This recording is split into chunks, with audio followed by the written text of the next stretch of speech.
Hello everyone, this is C Aarti. और जैसे कि मैंने आपसे बात किया था अबाउट 10 मिनट्स कॉन्सेप्ट शो की, तो यहाँ पे मैं वो लेके आ चुकी हूँ, जो कि आपको देखने मिलेगा from Monday to Friday at आपको 6 PM। आप जरूर मेरे साथ जुड़िए और यहाँ मेरे साथ आप देखिएगा कि हम रोज एक नए कॉन्सेप्ट सीखेंगे। ठीक है, तो आज का हमारा पहला कॉन्सेप्ट है एसेट्स। अब जब आप ये देख रहे होंगे मेरा वीडियो, तो आपके हाथ में हो सकता है फोन या लैपटॉप या टैबलेट, आपको जिससे भी देखना है आप उससे ही मेरा ये वीडियो देख रहे होंगे और वो होगा जरूर आपका ही। तो मतलब वो जो फोन है उस पे किसका राइट है? अभी आपका। आपको जो चैनल देखना है वो देख सकते हैं, ठीक है। उसके बाद आपको मेरा ये वीडियो देखना है नहीं देखना है वो देख सकते हैं, या फिर आपको आज वो फोन उठा के पटक देना है वो भी आपकी मर्जी है, या आपको ये फोन उठा के बेच देना है वो भी आपकी ही मर्जी है। तो ये जो पूरी आपकी मर्जी आ रही है, वो जो कंट्रोल आपका उस फोन पे या लैपटॉप पे या टैबलेट पे जिस पे भी आपका बन रहा है, वो है आपकी एसेट। ठीक है, तो वैसे ही जब एक ऑर्गेनाइजेशन होती है तो वहां पे जो उसके गुड्स होते हैं, ठीक है, जो एक मशीन आती है, प्लांट आता है जिसपे वो कंट्रोल जमा सकता है कि जब उनका मन करे उसे वो बेच दे, या फिर तब उनका मन करे जब उसे दोबारा से उसको रिनोवेट करवा दे, तो वो सब एक कंपनी की एसेट होती है। तो आइए देखते हैं कि इसका डेफिनेशन क्या होता है कि जो भी रिसोर्सेस है owned and controlled by a business या कोई भी ऑर्गेनाइजेशन, वो होती है उनकी एसेट। वैसे ही जैसे हमारा कोई बिजनेस नहीं है तो हमारी एसेट क्या है? हमारा फोन है, आज हमारा फर्नीचर है। आज अगर ये मेरी टीवी होती तो मैं अपने मन से यूज करती, देखिए मैं स्लाइड करना चाहती हूँ तो मैं कर पा रही हूँ, मुझे अभी ये बंद करने का मन हो जाए तो मैं बंद कर सकती हूँ, मुझे उठा के पटकने का मन करे तो वो भी मैं कर सकती हूँ। तो ये क्यों कर सकती हूँ? बिकॉज मैं इस पे कंट्रोल रखती हूँ, या मैं इसको खरीद के लाई हूँ तो मेरी मर्जी चलेगी। तो ऐसी कोई भी चीज है जहां पे भी आपका कंट्रोल चलता है वो होती है आपकी एसेट। ठीक है, तो और उसके बाद क्या होता है, उसमें मैं लीगली इन्फोर्सिबल अपना राइट बता सकती हूँ। ठीक है, जैसे फोन है, अगर वो आपने खरीद के लाया है तो आप अपने मन से यूज करना शुरू करेंगे, करेक्ट। बट अगर आपने अपने फ्रेंड का उधार मांग के फोन यूज किया तो आप उसको बहुत अच्छे से रखेंगे, बिकॉज वो आपकी एसेट नहीं है, वो आपकी अमानत नहीं है, वो है आपकी फ्रेंड की अमानत। ठीक है, तो वो एसेट आपका फ्रेंड का है, वो आपका एसेट नहीं है। बट वो फोन अगर आपने खरीदा होता तो वो एसेट होती आपकी। ठीक है, तो इसके बाद देखेंगे कि इससे हमें क्या मिलता है, इकोनॉमिक बेनिफिट। मतलब कि जब हम इसको फ्यूचर में बेचेंगे तो हमें क्या मिलेगा? कैश, हमें इससे ना प्रॉफिट होगा। ठीक है, आज अगर वो मशीन से हम गुड्स बनाते हैं तो हमें क्या प्रॉफिट होता है? अगर कोई कंपनी गुड्स बना के बेचती है तो उससे क्या होता है? प्रॉफिट होता है। ठीक है, जैसे कि हम सबके कोई ना कोई माई बाप होते हैं ना, वैसे ही जो ये पूरे अकाउंटिंग स्टैंडर्ड्स बनते हैं उनके भी कोई माई बाप है। उनको कहा जाता है IFRS, जिसका मतलब है इंटरनेशनल फाइनेंशियल रिपोर्टिंग स्टैंडर्ड्स। ठीक है, तो उनके हिसाब से जो ये एसेट वर्ड है उसे कैसे डिफाइन किया है, आइए जानते हैं। उन्हें बताया कि जो एसेट होता है, an asset is a present economic resource controlled by the entity. अभी हमने देखा जिसको भी कोई एक एंटिटी कंट्रोल कर सकती है वो क्या होता है? हमारा एसेट। ठीक है, as a result of past events, पहले जाके उन्होंने उसे खरीदा जिसके कारण आज उस चीज पे वो अपना कंट्रोल उस पर जमा सकते हैं। ठीक है, उसके बाद बताया जाता है कि an economic resource is a right that has the potential to produce economic benefits. ठीक है, ये हमने जान लिया कि जो इनके माई बाप है जिनने बताया है कि आखिर एसेट को कैसे डिफाइन करते हैं, उनका डेफिनेशन। ठीक है, तो हमने तो सिंपल भाषा में समझ लिया कि एसेट क्या होता है। तो क्या बस इतना ही एसेट है? जी नहीं, एसेट के भी कई टाइप होते हैं। तो आइए जानते हैं उन टाइप्स के बारे में। पहला टाइप होता है फिक्स्ड एसेट्स, ठीक है, और सेकेंड टाइप होता है हमारा करंट एसेट्स। अब जो फिक्स टाइप है उसके अंदर भी आप नाम समझ रहे हैं कि फिक्स्ड है, कुछ चीज फिक्स्ड है, तो उसको भी बाइफरगेट फर्दर किया जाता है टैंजिबल एसेट्स और इंटैंजिबल एसेट्स में। ठीक है, तो हम सबसे पहले पढ़ेंगे फिक्स्ड एसेट्स। हमने जान लिया एसेट क्या होता है। एसेट वो चीज होती है जिसपे हम अपना अधिकार और अपना राइट जमा सकते हैं, करेक्ट। तो जब बोला फिक्स्ड एसेट्स, मतलब कि एक कोई ऐसा एसेट है जो एकदम फिक्स्ड है।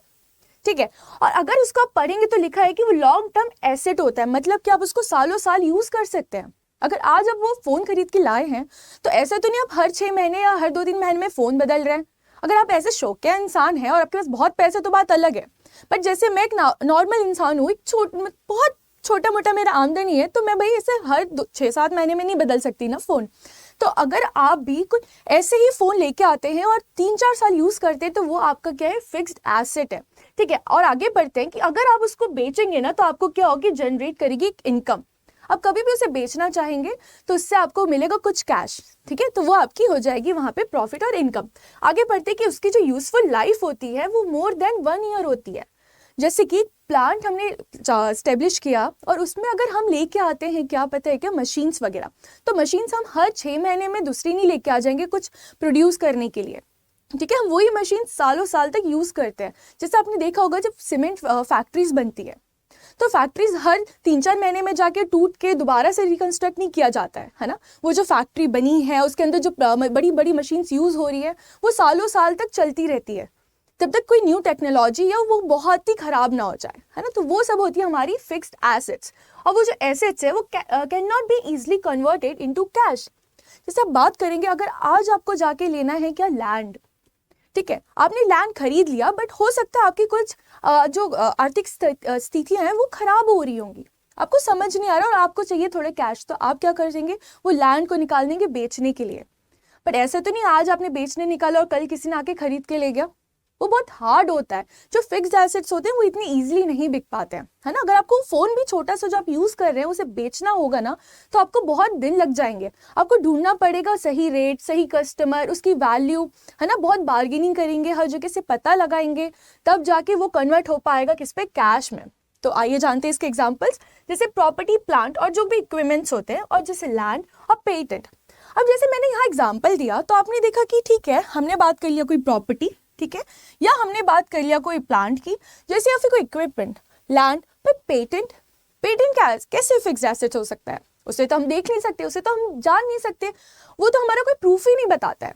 तो यही आता है जो फिक्स्ड एसेट्स वो अगेन डिवाइड होता है दो पार्ट में, जो कि है टैंजिबल एसेट्स और इनटैंजिबल एसेट्स।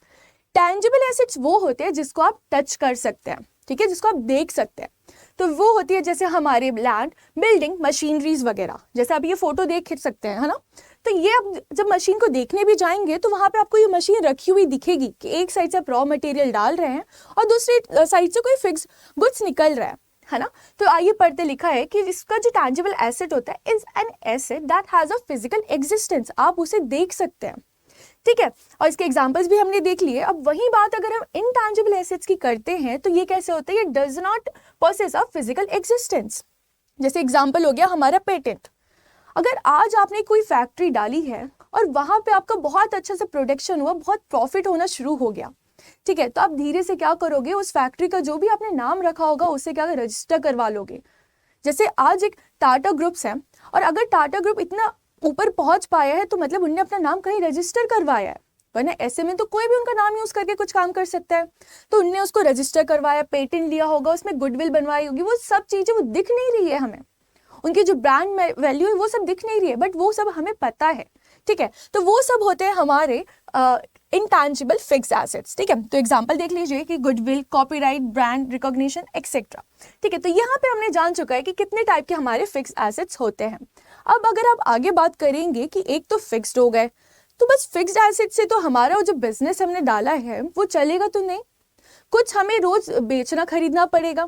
तो उस खरीदने बेचने वाली जो चीजें हैं, लोगों से जो हम डेली एक थोड़ा उधारी ले लेते हैं या कुछ जो डेली करते बेसिस पे, वो क्या होता है, तो वो होते हैं हमारे करंट एसेट्स, ठीक है। तो आइए पढ़ते कि जो ऑल द एसेट्स होते हैं of a company that are expected to be sold, consumed, used or exhausted through standard business operations within a year। मतलब कि अगर आपका अप्रैल से मार्च कोई एक साल है, उसके बीच में जो आप खरीदी, बेचना या फिर किसी को क्या कर देना, कंज्यूम करवाना या यूज करना या फिर उसको डिमोलिश कर देना, अगर ऐसा कुछ चीज हो रहा है कोई चीज का, तो वो क्या हो जाते हैं हमारे करंट एसेट्स, ठीक है। और they are important because they indicate a company's ability to meet the short term financial obligation. अब जो करंट एसेट्स है वो क्या होते हैं, थोड़ी लिक्विड होते हैं, थोड़े क्या पूरे ही लिक्विड होते हैं। जैसे कैश, अगर आज मुझे किसी चीज की जरूरत है तो जाके मैं तुरंत दे सकती हूँ, किसी को बोल सकती हूँ मुझे ये सामान चाहिए, है ना, तो मुझे तुरंत मिल जाएगा, एक हाथ से मैं कैश दूंगी और एक हाथ से मैं सामान ले लूंगी। क्योंकि ये इसलिए हो पाया क्योंकि जो शॉर्ट टर्म जो हमारा ये शॉर्ट टर्म एसेट है वो क्या है, बहुत लिक्विड है, ठीक है। तो यहाँ पे वही चीजें आती हैं। और अगर मैं आपको ये बताऊँ ना, शॉर्ट टर्म फाइनेंशियल ऑब्लिगेशन मतलब क्या हुआ कि आपको अपना बिजनेस चलाने के लिए आज आपने रॉ मटेरियल लेके आया, तो आपको पता है कि हम लोग क्या करते हैं, उधार पे सामान लाना शुरू करते हैं जब हम कोई भी बिजनेस चालू करते हैं, बिकॉज इतने पैसे तो हमारे पास नहीं होते। बट जो सामने वाला हमें सामान दे रहा है वो बस बिकॉज हमारे रिलेशन अच्छे हैं करके वो हमें सामान उधारी में देना शुरू करता है, और हम क्या कहने लग जाते हैं, भैया हम कल पैसे देंगे या परसों पैसे देंगे। तो वो भी एग्री करता है, और वो एग्री इसलिए करता है बिकॉज उसने हमारी ये एबिलिटी देखी कि हाँ हमारा सामान बिक रहा है, लोग हमसे डिमांड कर रहे हैं और हमको पैसे आते, तो आज नहीं तो कल मैं उनको पैसे रिटर्न कर ही दूंगी। ठीक है, तो यही चीज होती है जो हमें हेल्प करती है अपने बिजनेस को आगे बढ़ाने के लिए। कौन सी चीजें? Current assets. तो इसके एग्जांपल देखते हैं, जैसे कैश, स्टॉक, डेटर्स। अब डेटर्स वो लोग होते हैं जो हमसे उधारी लेके जाते हैं। ठीक है, जब आप अपना बैलेंस शीट देखेंगे ना, उसमें देखेंगे कि करंट एसेट्स में आपके जैसे कैश, स्टॉक, डेटर्स, ये सब चीजें एक साथ आती है। ठीक है, अगर आपको यहाँ तक सब कुछ समझ गया है कि एसेट क्या था, ठीक है, और एसेट को हमने कैसे डिवाइड किया, कि वो फिक्स्ड एसेट्स थे, कि वो हमारे करंट एसेट्स थे, और जो एसेट है ये तो हम कह रहे हैं, इनमें हम कैसे अपने राइट जता सकते हैं, हम इसे कैसे कंट्रोल करते हैं, हम इसको कैसे इन्फोर्सिबली लीगली हम इनको ट्रांजैक्शंस कर सकते हैं। ठीक है, तो आपके लिए आता है एक मजेदार क्वेश्चन कि जो लेबर है वो एक एसेट है या नहीं कोई एक ऑर्गेनाइजेशन के लिए। अगर आपने मेरी पूरी क्लास ध्यान से सुनी होगी तो इसका आंसर आप जरूर आसानी से दे पाएंगे कि जो लेबर होते हैं वो एक एसेट होते हैं या फिर वो कहाँ बाइफरगेट होते हैं। आई होप आपने ये मेरा वीडियो एंजॉय किया हो और आपको समझ आ गया हो कि एसेट आखिर क्या होता है। आई होप इसका आंसर आप मेरे को कमेंट सेक्शन में जरूर बताइएगा कि एक लेबर क्या होता है। And thank you for joining my 10 minutes concept. और रोज हम ऐसे एक न्यू टॉपिक लेके आएंगे जो आपके इस फाइनेंस वर्ल्ड में आपको हेल्प करेंगे, हर चीज़ों से आप डील कर पाएं। Thank you for watching.